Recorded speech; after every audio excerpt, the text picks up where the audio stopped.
अस्सलामुअलैकुम। एक और व्लॉग को आपको खुशामदीद कहता हूँ। पाकिस्तान का पहला मैच, वर्ल्ड कप का सफ़र आगाज़ हो चुका। पाकिस्तान टीम का वालिहाना इस्तकबाल, उसके बाद खानों की फरमाइश, होटल में बेहतरीन आमद और जाते ही अगले दिन सुबह ट्रेनिंग में पहुँच गए। बाबर आजम ने 2 से ढाई घंटे बारी ली और पाकिस्तान ने पहला वर्ल्ड कप का वार्म अप मैच खेला न्यूजीलैंड के अगेंस्ट। अगर मैच को मैं समराइज़ करूँ तो उसमें बहुत अच्छा खुशाइन था कि अब्दुल्ला शफीक को खिलाया गया फ़खर जमान की जगह, क्योंकि उन्होंने एशिया कप के आखिरी मैच में बहुत ही अच्छा 50 रन किए थे और एक मुस्तकिल मिजाजी शो की थी और उनका ये डिज़र्व करता था वो ये मैच खेलना, पहला मैच वर्ल्ड कप का वो मैच। अच्छा आगाज़ था अब्दुल्ला शफीक की जानिब से, क्योंकि मैं प्लेयर की बात करूँगा। भतीजा एज़ यूजुअल पास वाले बॉल को कट मारने के कॉन्फिडेंट हो गए, उनके बारे में यही कहूँगा। फिर आए बाबर आज़म की अब्दुल्ला शफीक की अच्छी छोटी सी पार्टनरशिप चली, लेकिन अब्दुल्ला शफीक पहली बार उनको देखा, जितना उनका टेस्ट क्रिकेटिंग कैरियर है डोमेस्टिक का और उनका जो यहाँ तक का सफ़र है, पहली बार उनको रैश शॉट खेलते देखा कि उन्होंने थोड़ी जल्दबाजी कर दी, लेकिन गलती से सीख लेंगे यकीनन, क्योंकि वो तहम्मुल मिजाज प्लेयर हैं, वो टीम को लेके चलना जानते हैं। दूसरी जानिब बाबर रिजवान की एज यूजुअल पार्टनरशिप, जैसे महिला जयवर्धन और संगाकारा की पार्टनरशिप मशहूर हैं, इंजी और यूसुफ की पार्टनरशिप मशहूर हैं, पॉन्टिंग की और मार्कवा की पार्टनरशिप मशहूर है। तो मेरे ख्याल से अब बाबर और रिजवान भी जो है पार्टनरशिपों की तरफ संगे मील अबूर करते जा रहे हैं और बेहतरीन उनकी आपस में केमिस्ट्री, उन्होंने बड़ा ही बेहतरीन पार्टनरशिप जोड़ी। रिजवान ने कमाल के 100 रन बनाए और उन्होंने शो किया कि उनके भी 2 साल ज़ाया किए गए थे जब आपने अंडर परफॉर्म प्लेयर को खिलाई जा रहे थे। एनीवेज़ बाबर ने भी 80 रन बनाए और उसके बाद सलमान अली आगा ने और सऊद शकील ने कमाल की पार्टनरशिप दोनों में भी नज़र आई। सऊद शकील ने क्या कमाल के एक्स्ट्रा कवर पे शॉट्स लगाए और उन्होंने उसको कहते हैं चेक शॉट्स खेले, स्टैंड एंड डिलीवर किया। Very well done Saud Shakeel. और आप सऊद शकील ने ये मैसेज दिया कि मिडल ऑर्डर हमारा बहुत स्ट्रॉन्ग है, तो इफ्तिखार सलमान अली आगा और सऊद शकील के साथ अगर जाएँ तो बहुत ही तगड़ा मिडल ऑर्डर हमें नज़र आ रहा है। बैटिंग ने अपना पूरा काम कर दिखाया। हाँ, इफ्तिखार को बैटिंग नहीं दी गई, फिर शादाब खान को भेज दिया गया, क्योंकि वो फिर समझे थे कि वो बैटिंग ऑलराउंडर है, उनको ये नहीं पता कि वो एज ए बॉलर गेम है। एनीवेज बैटिंग पे बात करूँगा, 346 50 ओवर्स में बेहतरीन very well done Pakistan batting lineup, बहुत ही अच्छा उम्दा रन थे, क्योंकि शुरू में पिच का बिहेव ऐसा था कि मुश्किल नज़र आई। और ये मैं आपको बताता चलूँ कि पाकिस्तान के अगेंस्ट न्यूजीलैंड ने अपने पार्ट टाइम बॉलर फिलिप, जो उनका मिडल ऑर्डर स्ट्रॉन्ग बैट्समैन है, जिन्हें T20 वर्ल्ड कप में भी सेंचुरी जड़ी हुई है, उसको नया बॉल कराया। और दूसरी तरफ ये मैं साथ साथ बताता चलूँ आपको कि न्यूजीलैंड ने पाकिस्तान के अगेंस्ट 4 स्पिनर खिलाए, जिसमें फिलिप ने नया बॉल किया, 2 ओवर्स किए। उसके बाद रविंद्रा लेफ्ट आर्म स्पिनर, वो भी उनके साथ बैटिंग ऑलराउंडर है, उन लेफ्ट आर्म स्पिनर।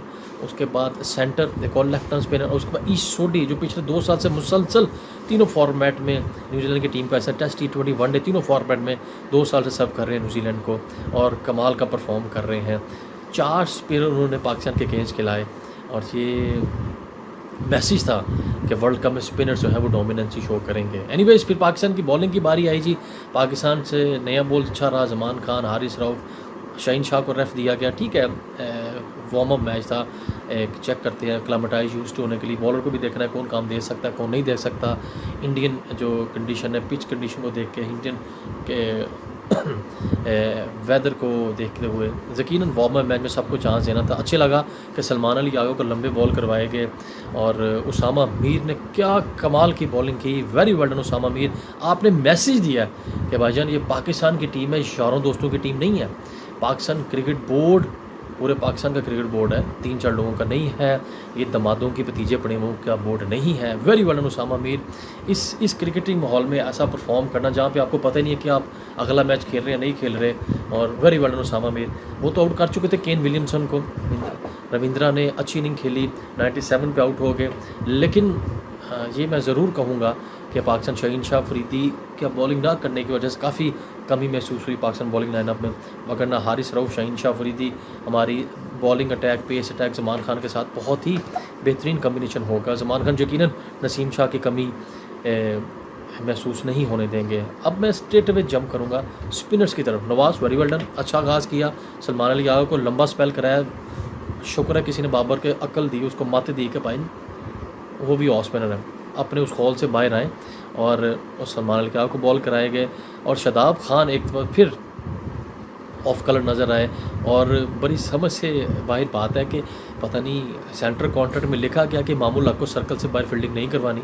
चलें, शायद कहीं ना कहीं किसी ने कान में कह दिया यार कॉन्ट्रैक्ट में लिखा पर बाबर एनु एनजी सर्कल तो बाहर ना करनी, अपने नेरे नेरे रखी।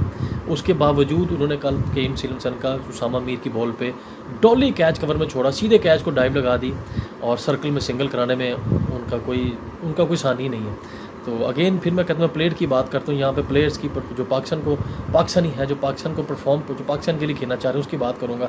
वो ड्रॉप कैच का नुकसान हुआ पाकिस्तान को और एक बार फिर हमारी स्पिन डिपार्टमेंट एक्सपोज हो गया।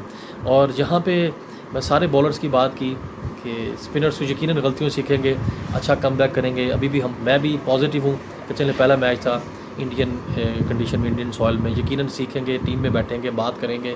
और लेकिन यहाँ पे इस व्लॉग में सिर्फ 2 बातें मैं करना चाहूँगा इस व्लॉग के एंड में। हसन अली साहब खुदादा ना जी सारी ज़िंदगी टेप बॉल क्रिकेट खेली, अल्लाह का ख़ास करम हो गया आप पे, आप पाकिस्तान टीम में आ गए। और पहले तो आपके गिरेबान में जान रहे किस परफॉर्मेंस पे आपने कम बैक किया, पहली बात। दूसरी, अब टीम में आ तो गए, किस ना घर मेहमान आ जाता हंस के भी खुआना, रो के भी खुआना। एनीवेज आप आ तो गए और कल किस किस्म की बॉलिंग आपने की, बड़ी परेशानी वाली और समझ से बाहर बात थी कि भजन 50 ओवर का मैच अब T20 वाली बॉलिंग कर रहे हैं। जिमी नेशम वो 6 फुट का बंदा, उसको slow tape ball tennis ball bounce में आप उसको बाउंसर मार रहे हैं और आपको फ्लैट चिक्के मार रहा है, हट के फ्लैट चौवे फ्लैट चिक्के मार रहा है। यही हाल आपका दूसरे चैपमैन ने भी किया। बड़ी समझ से बाहर बात है कि मोने मोरकर बॉलिंग कोच खाली एनक लगा के बैठने से नहीं कोचिंग होती, और रास्ते पे जाना पड़ता है, बॉलर से बात करनी पड़ती है। तो अगेन फिर मैं कहता हूँ प्लेयर की बात करता हूँ यहाँ पे प्लेयर्स की जो पाकिस्तानी है जो पाकिस्तान के लिए खेलना चाह रहे हैं उसकी बात करूँगा। वो ड्रॉप कैच का नुकसान हुआ पाकिस्तान को और एक बार फिर हमारी स्पिन डिपार्टमेंट एक्सपोज हो गया।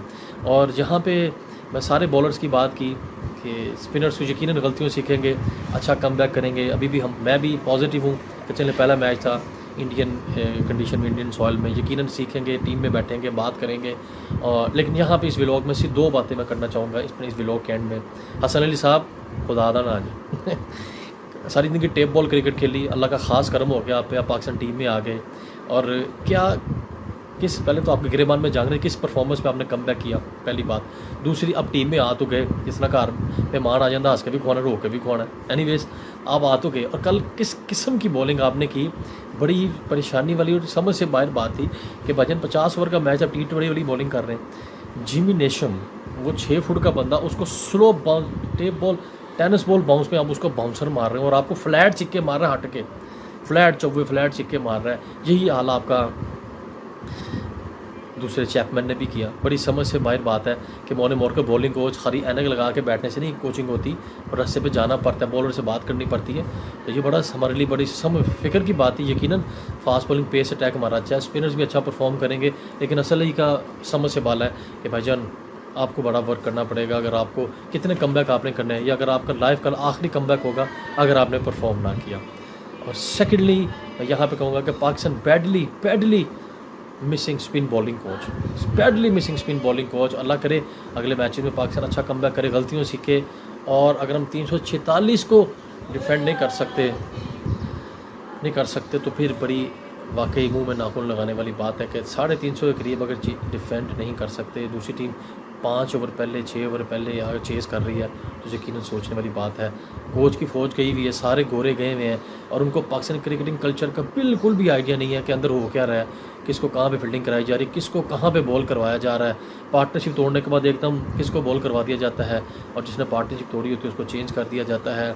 और शादाब को सेंटर में क्यों नहीं गेंद करवाया, ये बड़े सवाल है। लेकिन अभी हम पॉजिटिव हूँ मैं भी कि अल्लाह करे पाकिस्तान टीम गलतियों सीखे और बॉलिंग में हमें थोड़ी सी स्ट्रगल करते नज़र आ रहे हैं, लेकिन अल्लाह करे कि पाकिस्तान अच्छा कमबैक करे। नेक ख्वाहिशात पाकिस्तान के साथ हैं और वही बात स्टिल पॉजिटिव।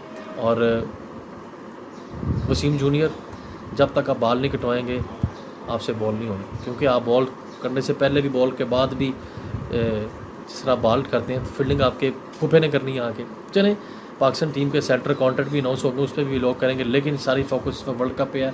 अल्लाह करे पाकिस्तान टीम के बॉलर्स गलतियों सीखें, अच्छा कमबैक करें।